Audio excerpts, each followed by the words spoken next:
BPT రకం ధాన్యం ఎవరు కొనుగోలు చేయడం లేదని కృష్ణా జిల్లా మోపిదేవి మండలం పెదకళ్లేపల్లి గ్రామానికి చెందిన రైతులు ఆవేదన వ్యక్తం చేశారు. వరి పంటను కోతలు కోసిన రైతులు ధాన్యాన్ని రోడ్డు పక్కన ఆరబెట్టుకుంటున్నారు. కొంతమంది రైతులకు ఆరబెట్టుకోవడానికి స్థలం లేక బస్తా 1400 రూపాయలకే అమ్మేసుకుంటున్నారు. ఒక్కో బస్తాకు సుమారు 300 రూపాయల వరకు నష్టపోతున్నామని రైతులు ఆవేదన వ్యక్తం చేశారు.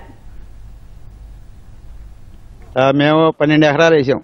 బీపీటీలు మట్టికి 1400, 1500 కొంటున్నారు. అంతే దాంట్లో నెమ్ము శాతం తెస్తున్నారు. ముతకలు అయితే మట్టికి నెమ్ము శాతం లేకుండా 1800. బీపీటీలు కూడా ముతకల ధాన్యంతో పాటు కొనాలని ప్రభుత్వాన్ని కోరుతున్నాం. నేను 10 ఎకరాలు వేసాను. బీబీట్లు కొనమంటే 1450 అడిగారు. రైతు భరోసా కేంద్రంలో గవర్నమెంట్ కొనన్నారు బీబీట్లు. అది ముతకలు అయితే కొంటానన్నారు. ముతకలతో పాటు బీబీట్లు కూడా కొనాలి. ఏమన్నా ఉందా? రేట్లు లేదు, ఇబ్బంది. రైతులు బాగా సంవత్సరం మందు రేట్లు పెరిగిపోయినాయి, గిట్టుబాటు అవుతుందా? మెయిన్ అది గవర్నమెంట్ తీసుకోవాలి.